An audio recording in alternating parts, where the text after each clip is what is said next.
8월 3일 목요일자 노준현 목사의 날마다 성경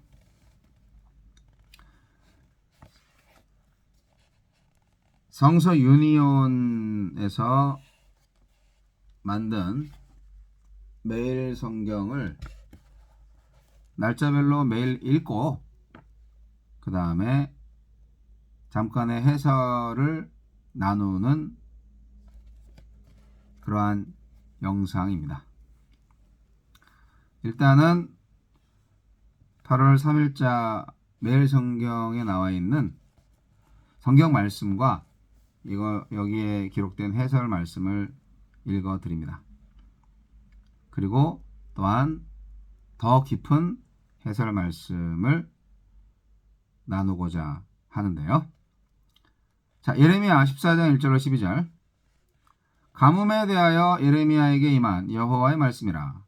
유다가 슬퍼하며 성문의 무리가 피곤하여 땅 위에서 애통하니 예루살렘의 부르짖음이 위로 오르도다.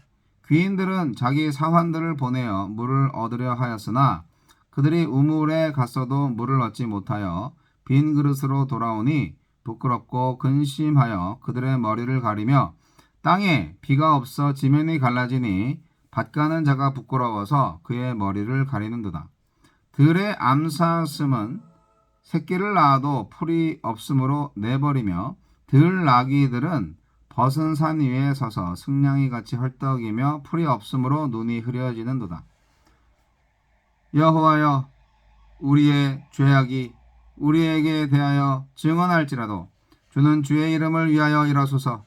우리의 타락함이 많으니이다. 우리가 주께 범죄하였나이다. 이스라엘의 소망이시요 고난당한 때의 구원자시여, 어찌하여 이 땅에서 거류하는 자같이 하룻밤을 유숙하는 나그네같이 하시나이까? 어찌하여 놀란 자 같으시며 구원하지 못하는 용사 같으시니이까? 여호와여, 주는 그래도 우리 가운데 계시고 우리는 주의 이름으로 일컬음을 받는 자이오니 우리를 버리지 마옵소서.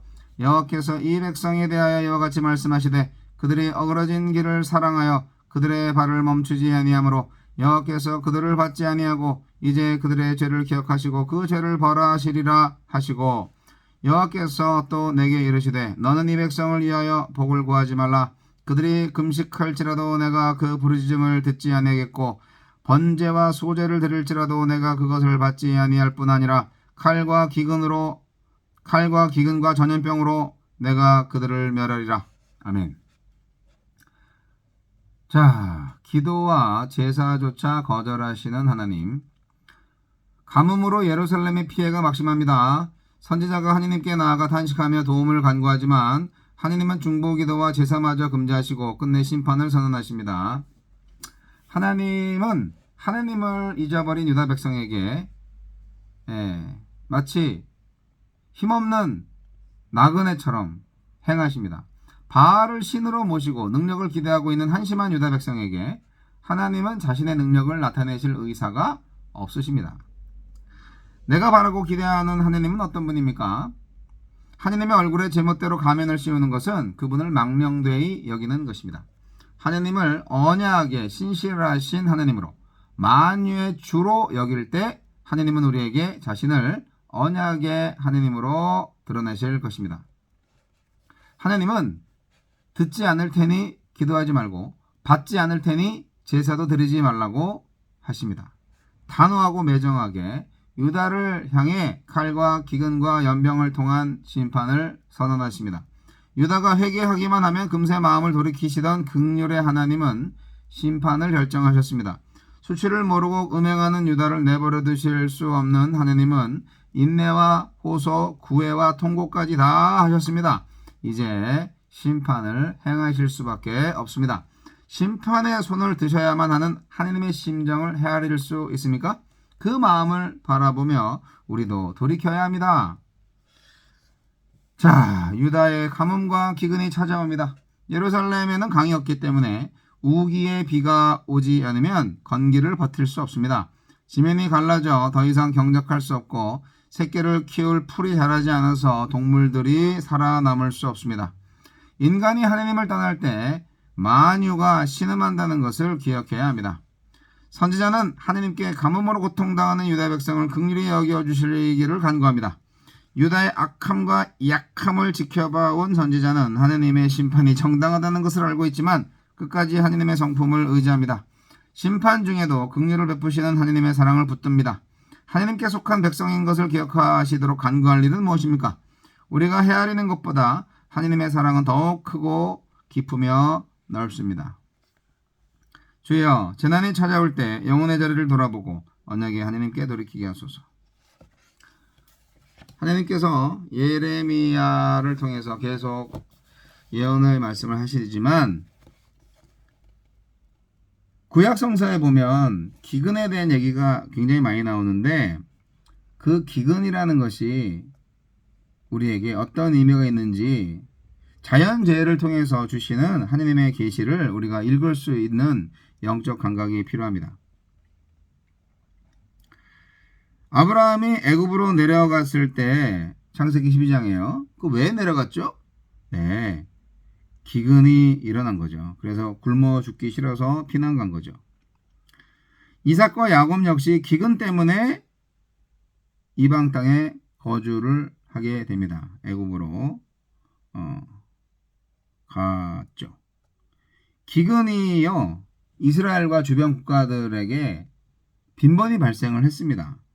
이스라엘이 가나안 땅에 정착한 후에 이 기근이 어떤 식으로 또 나타나냐면 결국 하느님의 징계로 간주되었죠. 그리고 기근이라는 재앙을 경험을 할 때 백성들은 하나님한테 탄원을 합니다. 자, 그러니까 기근이 일어나면 당연히 주여 비를 내려 주시옵소서, 당연히 기도해야 되는 거 아니에요? 기후제를 지내는 것이 마땅하죠. 그런데 그 기근을 해결할 수 있는 신이 하나님이 아니라 바알 신이라고 생각하면 너무너무 힘들죠. 자연을 다스리시는 분이 하나님이신데 바알한테 절하면 되겠습니까? 하나님은 예언자한테 말씀을 하셨습니다. 나한테 기도하지 말라고, 제사 지내지 말라고. 나는 너희들을 심판할 거야. 너희들이 회개해서 내가 너희들에 대한 심판을 거두게 될까봐 나는 두려워. 그러니까 기도하지 마.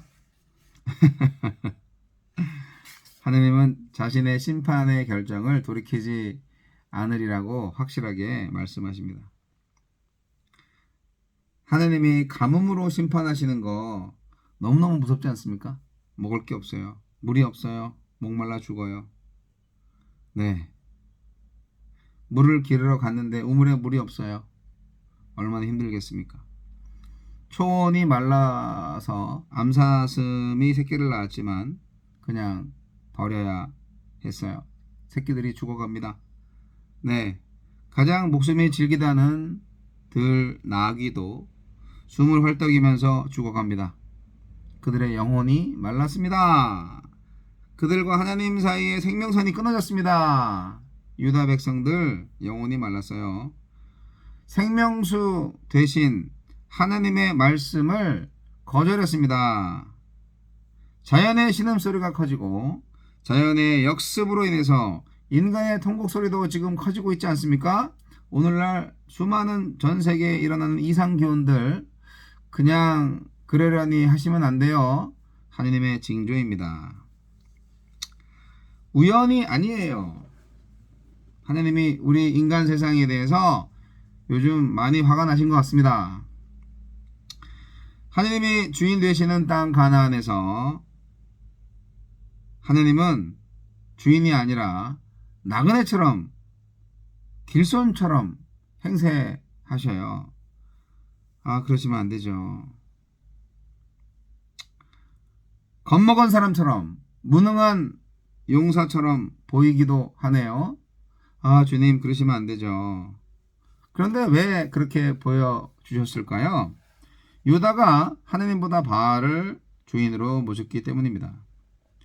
그들이 대우한 대로 하나님은 무능한 하나님으로 보여주시기를 작정하신 거예요. 선지자의 간곡한 기도, 그 간절한 기도도 하느님의 심판 의지를 꺾지 못했습니다. 물론 선지자는 포기하지 않습니다. 예레미야는 끝까지 기도하죠. 하느님은 이스라엘의 소망이요 구원자이시기 때문에 당신 백성들 아닙니까? 신의 백성들 아닙니까? 제발 구원해 주세요. 예레미야는 열심히 기도합니다. 동족은 자신을 죽이려고 하고 선지자는 그 죽이려는 동족을 위해서 기도하는 상황. 이 참 아이러니하지 않습니까? 하나님도 그 동족을 죽이려고 합니다. 선지자는 정말 외로운 것 같아요.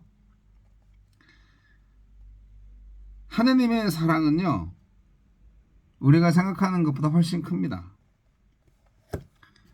우리는 항상 이 나라 이 민족 교회를 위해서 기도해야 됩니다. 하느님의 마음으로요. 그런데 하느님이 우리의 기도를 듣지 않을 때가 있습니다. 언제? 우리가 우상 숭배할 때. 금식도 소용없고 제사로도 칼과 전염병을 심판하고자 하는 하느님의 마음을 돌릴 수가 없어요. 지금 유다 상황이 그런데 선지자한테 하느님이 말씀하시죠. 이 백성들을 위해서 복을 빌지 말라. 네. 일말의 소망마저 꺾어버리시는 하나님. 목사한테 하느님께서 너 교인들을 위해서 기도하지 마. 내가 너의 교인들을 다 죽여버릴 거야. 그렇게 말씀하시면 그 목사 마음이 어떻게 되겠습니까? 찢어지죠. 목사 그만둬야죠. 어그러진 길 위에서 드린 기도와 제사, 가짜 제사, 가짜 기도. 이미 하느님은 다 실망해 버리셔가지고 충분히 괴로우셨기 때문에 중요한 것은요. 하나님은 우리를 정말로 구원하시기를 원하시지만 또 제대로 심판하실 때는 정말로 심판하신다는 것을 잊지 말아야 됩니다. 강력한 구원 의지를 가진 하나님은 또한 강력한 심판 의지를 가지신 분이세요. 얼마나 정직하신 하나님이신지 아시겠죠? 우리가 하나님에게 잘해야 됩니다. 안일한 삶을 살면서도 거짓 안전감을 누리는 일이 없어야 되지 않겠습니까? 우리가 지금 평안하고 행복하고 안전하다. 그거 하느님이 주시는 평안과 행복과 안전이 아니면 굉장히 불안한 겁니다. 그 자체가 영적 둔감함을 알려주는 것이고 하느님 없이 지금 행복하시다고요? 네. 확실하게 저주받은 인생인 거예요. 잊지 마십시오. 갈 때까지 간 유다. 오늘날 교회가 갈 때까지 갔나? 돌이켜보시고 예레미야의 눈물에 동참하십시오. 지금이라도 회개하시고 하느님께 돌아오시기 바랍니다. 기도하지 말라고요? 제사 드리지 말라고요? 그럴수록 우리는 진심을 담아서 기도하고 금식하며 회개하며 예배해야 되지 않겠습니까? 그래야 이 나라 이 민족 그리고 나와 나의 가족이 살 길입니다.